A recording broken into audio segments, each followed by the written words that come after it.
Selamat datang. Di depan saya ada Vivo V50 Lite dan hari ini saya akan menunjukkan beberapa penyesuaian dan trik yang bisa Anda lakukan di perangkat ini. Jadi untuk memulai, mari kita buka pengaturan dan di sini kita akan mulai dengan masuk ke tampilan, dan kecerahan. Nah, seperti itu. Dan di sini kita punya beberapa hal yang berbeda. Yang pertama, kita punya fitur seperti mode gelap. Jadi kita bisa mengetuk teksnya langsung dan itu sebenarnya akan menampilkan lebih banyak opsi yang mungkin sebelumnya tidak Anda sadari ada. Jadi kita bisa menyalakannya secara permanen seperti ini, atau Anda bisa mengaturnya agar menyala dan mati secara otomatis berdasarkan waktu matahari terbenam hingga terbit, atau menggunakan pengatur waktu khusus. Jadi secara mode gelap dan terang akan berganti secara otomatis tanpa Anda perlu melakukan apapun. Dan jika Anda bertanya-tanya mengapa, ini adalah fitur yang cukup bagus untuk misalnya seperti memiliki mode gelap di malam hari, tetapi di siang hari saat terang yang sedikit lebih mudah dilihat khususnya selama musim panas. Selanjutnya jika kita gulir ke bawah, kita akan menemukan di manakah letaknya kecepatan penyegaran layar. Kami punya beberapa pilihan. Kita punya Smart Switch, standar, dan tinggi, dan umumnya jika Anda suka refresh rate 120 Hz dan Anda bisa melihat perbedaannya, tetaplah gunakan Smart Switch yang secara default sudah diaktifkan. Tapi jika tidak, mungkin lebih baik Anda memilih standar. Nah, ini akan memberikan daya tahan baterai yang lebih baik. Jangan pernah pilih yang tinggi. Itu tidak ada gunanya. Selanjutnya, bisakah kamu kembali? Dan sekarang kita bisa lanjut ke wallpaper atau layar utama, layar kunci, dan wallpaper. Dan ini akan menjadi bagian umum di mana Anda bisa menyesuaikan perangkat Anda. Jadi ini kita punya hal-hal seperti tentu saja wallpaper dan seluruh tema, tapi kita juga punya always on display. Jadi Anda bisa mengaktifkannya di sini jika ingin menggunakannya. Saya juga bisa mengubah gayanya, kita bisa menyesuaikannya dan melakukan hal-hal lain. Dan kita juga punya pengaturan layar kunci. Jadi di sini kita punya opsi untuk mengganti wallpaper layar kunci berdasarkan tema. Saya tidak yakin bagaimana cara kerjanya, hanya wallpaper standar yang bisa diubah berdasarkan tema. Jadi ya, saya benar-benar tidak tahu bagaimana itu akan didefinisikan. Kita juga punya opsi untuk membuka control center dari layar kunci, jadi kita bisa menariknya ke bawah. Sebenarnya saya cukup suka fitur ini, jadi itu yang akan saya pilih di sini. Dan selanjutnya kita punya pengaturan home, pengaturan beranda. Jadi di sini kita punya hal-hal seperti tata letak layar beranda. Cukup rapi, kita benar-benar bisa melihat tampilan gridnya secara langsung yang cukup bagus. Saya lebih suka yang lebih kecil, jadi itu yang akan saya pilih di sini. Dan pengaturannya tidak terbuka lagi, jadi saya akan kembali ke sini. Dan kita juga punya lencana ikon aplikasi, jadi ini adalah saya tidak bisa menunjukkannya, saya tidak punya. Tapi biasanya kamu akan melihat angka di salah satu ikon yang punya notifikasi. Pada dasarnya itulah fungsinya. Kamu bisa mengubahnya atau bahkan menonaktifkannya untuk aplikasi tertentu. Dan kamu juga bisa langsung mematikannya jika tidak suka. Dan kita juga punya opsi untuk menampilkan titik atau angka. Selanjutnya kita juga punya mode sederhana di sini. Ini ditujukan untuk orang yang memiliki gangguan penglihatan atau lansia. Mode ini akan memperbesar semua tampilan secara signifikan, seperti yang bisa kamu lihat. Jadi misalnya kalender di sini ukurannya hampir seperempat layar. Ada juga dialer, pesan, kontak, album, kamera, dan My Manager yang saya sendiri tidak tahu itu apa. Jadi mode ini sangat cocok untuk orang yang kesulitan menggunakan smartphone karena hanya menampilkan opsi-opsi paling dasar yang kemungkinan besar mereka butuhkan. Sekarang mari kita kembali. Dan dari sini kita bisa melihat efek dinamis. Jadi di sini kita punya beberapa macam efek yang berbeda, seperti efek cahaya ambient. Ini saya rasa adalah edge lighting. Bukan, ambient yang ini ternyata mengacu pada always on display entah kenapa, dan juga tampilan di layar, meningkatkan efek dinamis. Menariknya, kita punya latar belakang cuaca, dan ini sebenarnya sudah aktif secara default. Kalau kamu belum tahu apa ini, intinya misalnya saat sedang hujan, latar belakangnya akan terlihat seperti ada efek hujan atau semacamnya.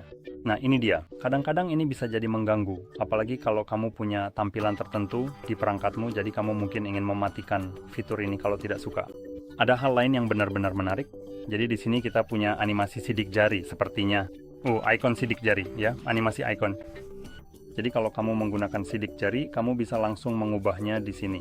Entah kenapa, ini tidak ada di bagian kustomisasi, tapi ada di sini. Jadi aku punya beberapa pilihan berbeda. Kita juga punya yang berwarna. Dan cukup mengejutkan, tidak ada opsi untuk mematikannya. Beberapa ponsel punya opsi, agar tidak ada animasi sama sekali. Kalau kamu suka tampilan yang bersih seperti itu, aku akan tetap pakai yang ini. Lagi pula aku juga tidak punya sidik jari apapun. Kita juga punya animasi lain seperti saat mengisi daya. Kalau kamu colokan, kamu bisa mengubahnya juga. Sekali lagi, mungkin akan lebih baik kalau ini ada di bagian kustomisasi daripada di sini. Tapi ya, kamu pada dasarnya bisa mengkustomisasi berbagai macam tampilan yang berbeda. Hal-hal khas yang biasanya kamu temukan di bagian kustomisasi. Selanjutnya, mari kita lihat notifikasi dan status bar. Dan di sini kita punya status bar dan kita punya metode notifikasi. Jadi kita bisa memilih bagaimana notifikasi ditampilkan di sini. Biasanya kamu bisa melihat 3 notifikasi sekaligus, lalu ada 3 titik setelahnya jika kamu punya lebih dari 3 notifikasi. Jadi kamu bisa memilih icon atau angka. Lalu, itu hanya akan menampilkan angka sesuai jumlah notifikasi yang kamu punya, yang menurut saya pribadi lebih saya sukai. Itu memberi saya gambaran jelas berapa banyak notifikasi yang saya punya, daripada seperti di sini saya punya 3 untuk aplikasi tertentu, dan sisanya bisa dicek dengan menarik ke bawah. Jadi ya, sekarang kamu juga bisa menonaktifkan beberapa notifikasi ini untuk aplikasi tertentu di sini. Sayangnya di sini sepertinya kita tidak punya opsi atau pilihan yang tersedia untuk menyembunyikan ikon-ikon status bar yang biasanya selalu ada dan terlihat jelas di sini, seperti misalnya ikon untuk NFC. Ini adalah hal yang agak disayangkan dan sedikit mengecewakan. Dan hal terakhir yang ingin sekali saya tunjukkan kepada Anda adalah apakah ada di sini di bagian pengaturan ini, ya, manajemen sistem dan navigasi sistem. Di sini kita punya 2 metode navigasi yang berbeda. Kita punya tombol dan gesture. Sekarang saya sudah menggunakan gesture selama ini, tapi saya ingin menunjukkan bahwa ada beberapa opsi tambahan khusus untuk gesture. Jadi yang pertama, hal-hal cepat seperti circle to search. Saya mulai dari yang terakhir karena nanti akan masuk akal.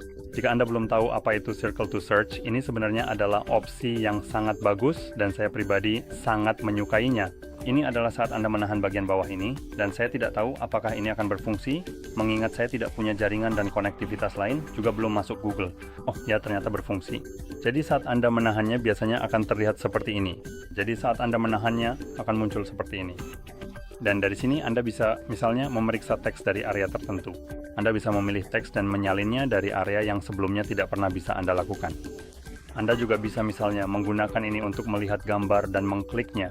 Jadi jika saya melakukan hal yang sama, tapi hanya mengklik di suatu tempat, itu akan mencoba menyorot area tersebut.